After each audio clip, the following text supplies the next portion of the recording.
Le Grand Matin Sud Radio, 7h-9h, Patrick Roger. Il est 7h12. C'est à la une avec ce qui a été annoncé, c'est-à-dire la réquisition après la mort de Naël en juin 2023 à Nanterre, la réquisition du procès d'un procès pour meurtre contre le policier auteur du tir. Nous sommes donc avec l'avocat maître Laurent Franck Liénard, avocat du policier Florian M. Bonjour à vous.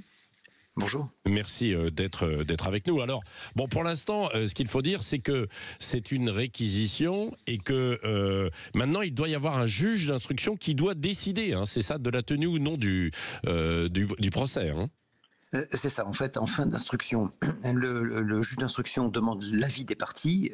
Dans les parties, il y a évidemment la défense, l'avocat de la défense que je suis. Moi, j'ai fait mes observations et demande l'avis du parquet et demande à l'autorité de poursuite, le procureur de la République, qu'est-ce qu'il veut faire.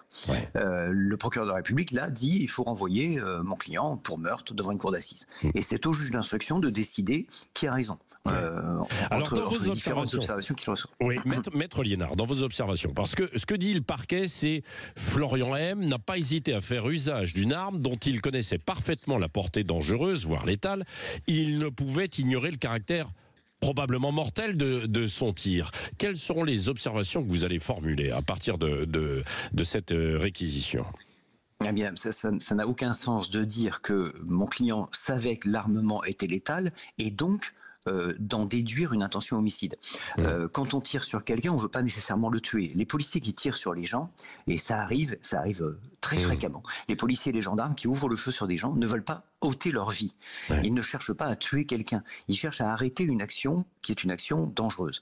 Leur but, le but de mon client, c'était pas de tuer Naël. Ils s'en moquaient complètement de ce garçon, ils ne le connaissaient pas. Le but, c'était de le blesser, de l'empêcher de repartir avec sa voiture pour protéger les autres. Et il n'a pas cherché à ôter une vie. Donc, déduire le fait qu'il ait utilisé son arme de service, déduire l'intention homicide du fait qu'il ait utilisé une arme de service, ça n'a pas de sens. Si je tire dans une épaule, si je tire dans un pied, si je tire dans une jambe, je ne veux pas tuer, je veux juste arrêter la personne. Le parquet dit qu'il aurait pu tirer sur le capot, qui aurait permis d'éviter toute atteinte à cette intégrité physique.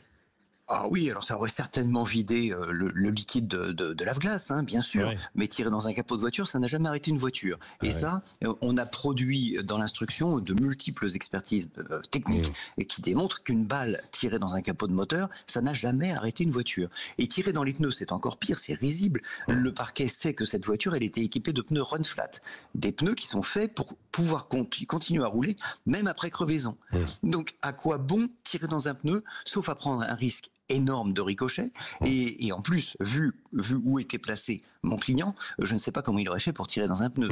Alors il n'a pas des bras élastiques. Les syndicats de policiers ont apporté leur soutien, ils manifesteront d'ailleurs à la mi-journée en disant nous quand on part travailler le matin, on ne sait pas ce qui va arriver, on peut se retrouver dans des situations dangereuses et faire usage de notre arme si besoin. Qu'est-ce que vous allez défendre justement? C'est un peu cet argument pour ces observations face au juge d'instruction? Non, déjà, je compatis vraiment à la situation des policiers et des gendarmes qui sont armés tous les jours pour protéger les citoyens.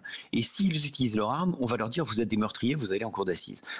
C'est kafkaïen. Vraiment, leur métier il est devenu impossible avec ce type de positionnement du parquet. Non, je vais simplement rappeler qu'il y a une loi qui existe, qui a été promulguée en 2017, qui dit que dans ces situations-là, les policiers ont l'autorisation de tirer. Et cette loi, elle est complètement battue en brèche par le parquet, qui la mentionne, mais alors du bout des lèvres, pour dire il y avait d'autres solutions, sans dire lesquelles, pour arrêter la voiture. Lesquelles, c'est tirer dans les pneus. Des solutions qui sont risibles.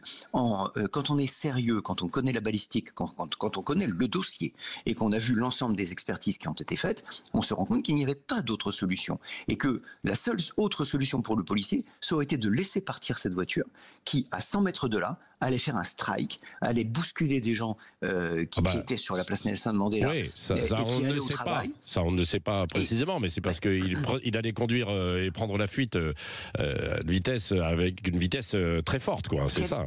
Quelques secondes avant, il était passé à 116 km/h devant un cycliste et il l'a frôlé à quelques centimètres. Et le cycliste doit sa survie à une intervention divine.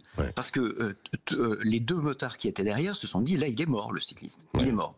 Et c'est pour ça qu'il ne le laisse pas repartir. C'est parce que ce garçon allait tuer quelqu'un. C'est dans l'esprit du policier qui est monté sur ce capot et qui a décidé de ne pas laisser repartir cette voiture, il était évident que si la voiture repartait, il allait y avoir des morts. Certains disent... Aujourd'hui, s'il y en a... Oui, allez-y, maître Liénard. S'il n'y a pas de Nantérien mort ou en fauteuil roulant aujourd'hui, c'est certainement grâce à ce tir. Et il y a la mort de Naël, quand même. La mort de Naël, un gamin de 17 ans, quoi, bien sûr. Absolument, mais qui a fait son choix. Qui a fait son choix, qui n'est pas le bon. Oui. Oui, il a fait son choix, il était braqué par deux armes, il avait un policier dans l'habitacle et un policier monté sur son capot. Et il a décidé de repartir. À ce moment-là, il a fait un choix. Et il a redémarré la voiture, parce qu'il l'avait coupé le contact. Il a redémarré la voiture et il a avancé. Et devant lui, à 50 mètres de lui, il y avait des gens. Il y avait des gens sur des passages piétons.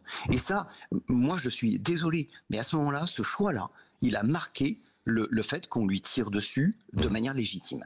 À un moment, il faut quand même rappeler que c'est la loi, que c'est la règle, et que les policiers sont là pour protéger les gens innocents.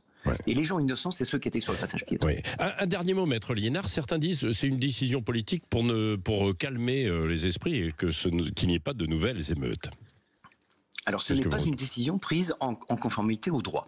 Donc, ces réquisitions qui ne sont pas conformes au droit, elles doivent bien résulter de quelque chose. Soit elles résultent du fait qu'elles ont été écrites par un étudiant en droit mal informé, soit elles résultent du fait qu'elles ont été écrites par quelqu'un qui est motivé par autre chose que le droit. Là, c'est le parquet quand même, donc le parquet connaît le droit.